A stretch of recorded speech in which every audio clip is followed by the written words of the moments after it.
Я думал, что вопрос моего читателя про ночной храп вполне безобидный. Но не тут-то было. Когда я задал его опытному неврологу Шляпникову, понял, что ошибался. Узнаете сами, сильно удивитесь. Вот что он рассказал, посмотрите.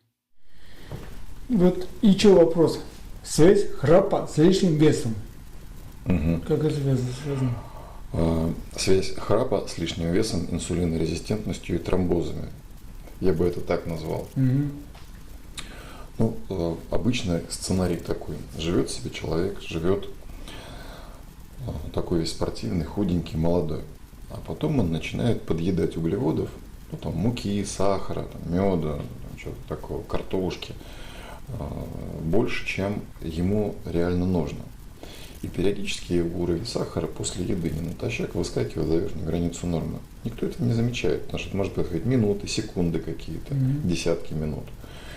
А чтобы этот лишний сахар распихать по клеткам, инсулин тоже подскакивает. А инсулин что делает? Он берет сахар и засовывает в клетку, кормит клеточку. Каждую клетку, кроме тех клеток, которым не нужен инсулин. Это определенные ткани, я сейчас на них позже остановлюсь. Но когда инсулин все время выскакивает, то чувствительность клеток к инсулину снижается, потому что инсулина слишком много.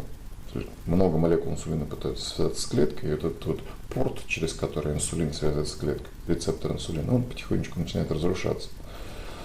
И клетки начинают голодать.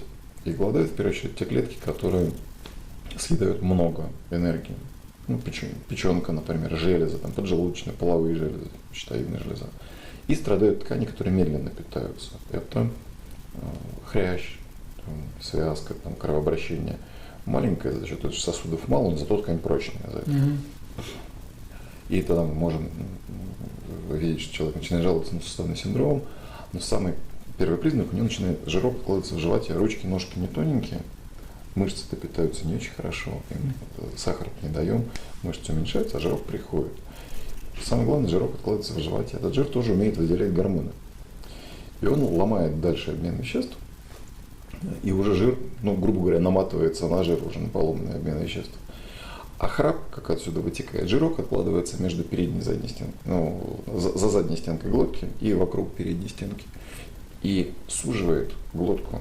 А с возрастом еще коллаген, белок, который создает эластичность, он разматывается. Почему у бабы-яги нос крючком, да? Коллаген размотался, нос вниз ушел. И небо тоже провисает из-за этого. И получается, что у нас небо провисло, небная занавеска, там, где маленький язычок. Сзади жирок. Человек ложится спать, и у него при уходе, всего 4 стадии сна есть, но при уходе с второй в третью возникает расслабление мышц, он такой расслабляется, и небо начинает присасываться к задней стенке глотки, возникает и храп. В лучшем случае просто храп, в худшем случае храп с полным присасыванием задней стенки и остановка дыхания. Человек, как правило, от остановки не просыпается, он просто из глубокого сна выходит в поверхность на все время. Это может происходить сколько-то десятков раз в час, например. И глубокий сон не наступает. А в глубоком сне, как в отеле, да, одна дневная смена, которую мы видим, она там ходит за нами, ухаживает. А ночная смена вывозит помойку, готовит жрать, стирает белье, гладит, все готовит. Ночная смена в этом случае в организме не работает. Если мы в глубокий сон не ушли, то, что должно было ночью произойти, уборка наших этих авгиев, конюшен, обмена веществ, она слабенько идет, почти не идет. И, естественно, не сгорает жир, не завершается до конца обмен веществ, не выделяются гормоны, которые должны ночью работать. И вот эта ситуация с храпом, она начинает человека потихонечку убивать. При каждой остановке дыхания легкие пытаются вдохнуть, они высасывают кровь в легкие из головы, централизуется кровообращение, растет свертываемость, то, что кровообращение нарушается, все время это шок, стресс, связанный с гипоксией. Мало того, гипоксия, да, кислорода не хватает, жир не в чем сжечь, да, мозги нечем накормить, так еще и кровь нормально не идет, потому что она вся при каждой остановке дыхания всасывается в грудную клетку. Часто желудочный сок всасывается в пищевод, тоже возникает изжога, этот заброс кислоты в пищевод. То есть получается эффект домино.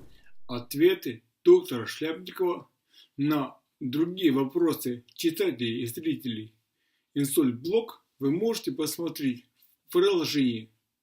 Чем дальше, тем интереснее, поверьте.